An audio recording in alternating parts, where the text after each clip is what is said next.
今年4月初，网上开始流传一系列美军的机密资料图片。虽然当时部分泄密图片已经被 Discord 的服务器给删除了，但是这次泄密事件呢，对乌军而言还是有一定影响的。大兵仅从现存的图片中就发现了，乌军现有的防空系统在5月份很可能会出现弹药不足的情况。那么这个情况是否属实？如果真的是这样，乌军又该如何应对呢？开始前，咱们先来聊一聊泄密图片的事儿。类似的节目呢，相信各位朋友已经看过不少了。这里大兵就简单说一下，再说说自己的看法。据《纽约时报》的报道，泄密文件共有超过100张图片。从内容看呢，信息量算是比较大的。图中的大量信息远超一些开源情报所能收集和整理的范畴，因此从信息量而言，大兵认为第三方伪造的概率很小了。至于是不是美军的情报部门刻意伪造然后放出，这个可能性呢也比较低，因为大兵花时间仔细看完后呢，发现里面并没有提及像乌军反攻计划之类的敏感内容，所以综合来看，这很大概率就是真实的泄密文件。值得注意的是，这批图片中有些存在 P 图的嫌疑，比如这一张提及了俄军装备的损失数字，原版是6004，传着传着就变成了600。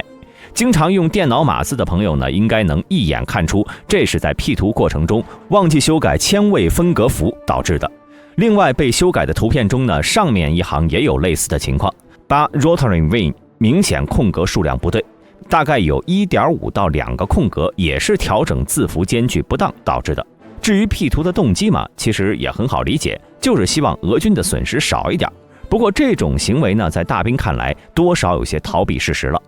扯远了，咱们还是回归本期的主题，乌军即将面临的防空弹药不足的问题。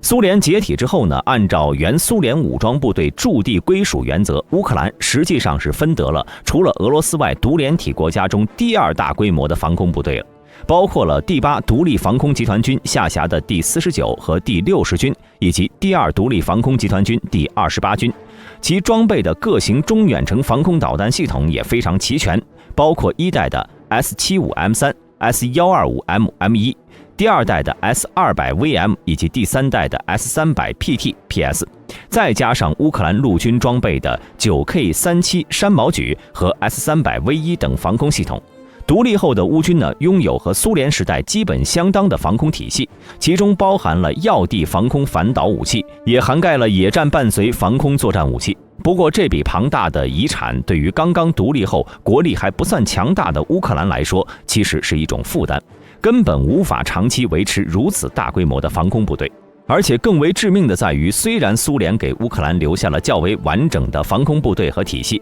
却没有在境内设置与防空导弹研发生产相关的任何设计局。也就是说，苏联解体后，相关的生产厂都在俄罗斯，乌克兰并没有防空导弹生产能力。之后2014年克里米亚危机爆发，乌军呢自然是得不到任何防空导弹的补充。去年俄乌战争彻底爆发，俄军是摧毁了乌克兰包括哈尔科夫坦克厂、日托米尔装甲车厂、曙光机械联合体、生产海王星反舰导弹的维扎工厂在内的一系列军工企业，摧毁了乌克兰的持续造血能力。因此，在俄乌战争爆发1年多的时间点，乌克兰防空导弹即将耗尽，也是理所当然的事情。美军泄露的这张图片中呢，不仅展示了乌军 S300 系列 SA11 山毛榉防空系统的消耗量，也显示了乌军对应防空导弹的存量。先给各位朋友简单介绍一下图中蕴含了哪些有用信息。从顶部的黑色箭头开始， Equipment 是乌军防空系统设备型号， On hand 是弹药量， Expend 是弹药消耗， Delivery of Commitments 是承诺援助弹药量， Train 是乌军人员的培训周期。至于后面呢，则是对应的月份了。从红色虚线框的部分呢，我们可以明显看到，截止2023年2月28号，乌军的 SA10、SA12 使用的防空导弹只剩下476枚，月均消耗在200枚左右。SA11 山毛榉的弹药量呢，则还有113枚，月均消耗69枚。如果按照这种情况发展下去的话，截止2023年5月，乌军的地面防空系统将基本无法运作。早在去年11月，北约就考虑向乌克兰援助爱国者霍克 NASAMS 等面防空系统，或者它能搞到的一切防空系统。此外呢，这份文件不仅提到了乌军现存的防空导弹存量，还给出了爱国者 NASAMS、IRIS-T 的预期消耗量，分别是100枚每月、40枚每月和24枚每月。也就是说，等到乌克兰的防空系统完全被北约装备替换后呢，整体弹药消耗量预计会下降到此前的60%。而同属这套信息的下一张图，美军则直接把乌军现有防空系统的部署位置给标了出来，而且还预计了5月份如果乌克兰导弹真的打光了，会发生什么后果。除了劝告盟国继续为乌克兰提供 S-300山毛榉等弹药和各种防空系统外，美国建议乌军转变防空思路，派出渗透力量去炸俄军飞机，通过主动攻击获得战场制空权，并且还建议乌军采取欺骗和改变战术，坚持到5到6月，北约防空系统大批量到货为止。但不知道乌军有没有采取。至于左下角的表格部分，其实和大兵前面解析的第一张图基本一致，有用的信息不多，都是在说乌军防空系统即将耗尽的问题。综合来看，这2张泄露的图片清晰地展示了乌军当时防空系统缺乏弹药的问题，而美国在文件中给出的解决方案也相对比较合理。但商讨援助需要时间，同样运输也需要时间。根据4月13号美军泄密人员被捕后的证词显示，这套资料呢，早在3月初就已经在 Discord 上流传了。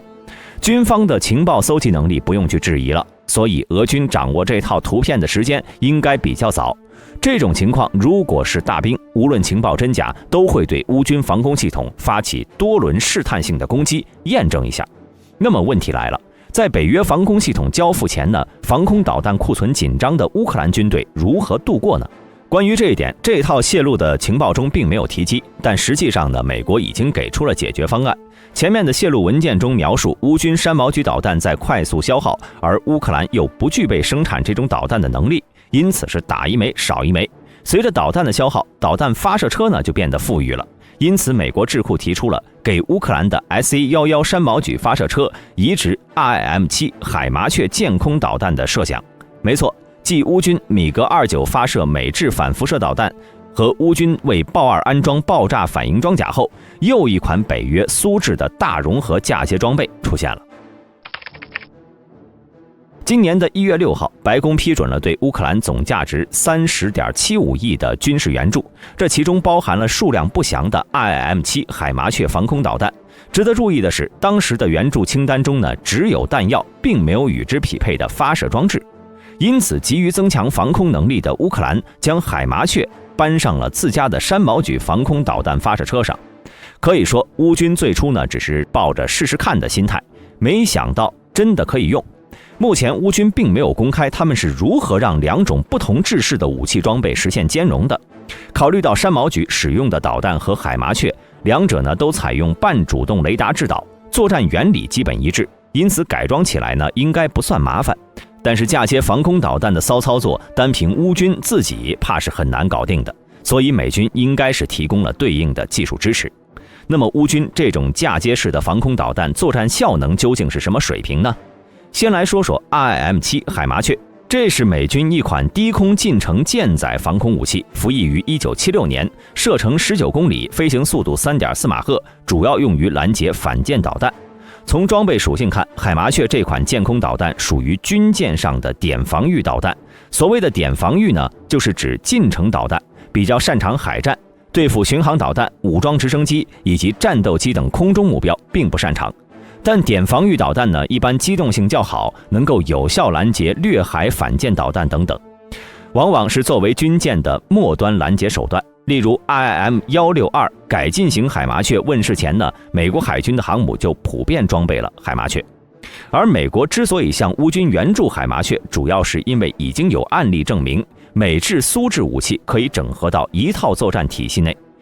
例如前面提到的乌军米格29可以使用美制的 AGM-88反辐射导弹，并且海麻雀也有成功的移植案例。瑞典曾经将其用在开发的天空卫士防空系统中，用于要地防空。其次呢，则是在改进型海麻雀诞生后，老款海麻雀就逐渐退出了美国海军的战斗序列，导致这款导弹还有大量的库存。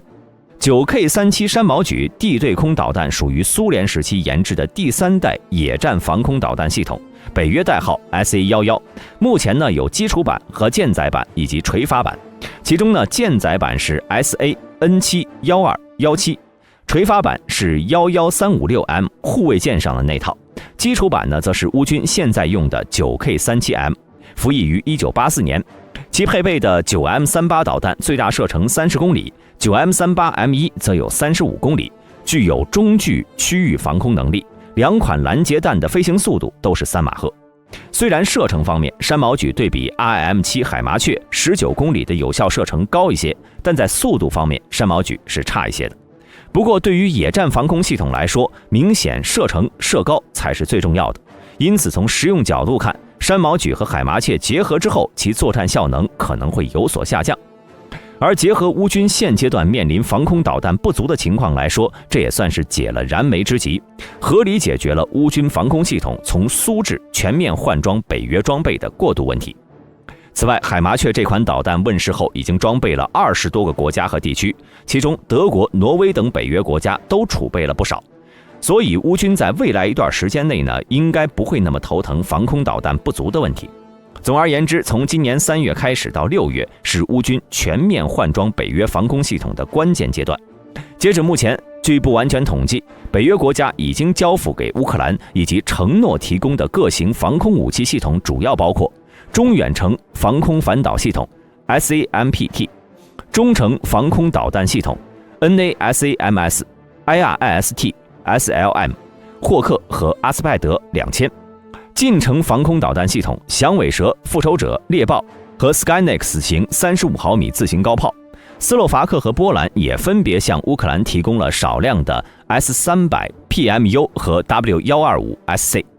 从这些防空系统的组成看呢，虽然各国援助的这些装备部分属于老型号了，是翻新后才交付给乌克兰了，但是呢，已经足以让乌军建立一个相对比较完整的国土防空反导体系。待到乌军全部接收后，基本可以摆脱苏制防空系统弹药方面的限制。那么各位朋友认为，乌军接收了各型北约防空系统后，整体防空实力会有多大提升？欢迎在评论区内讨论。我是大兵，我们下期视频再见。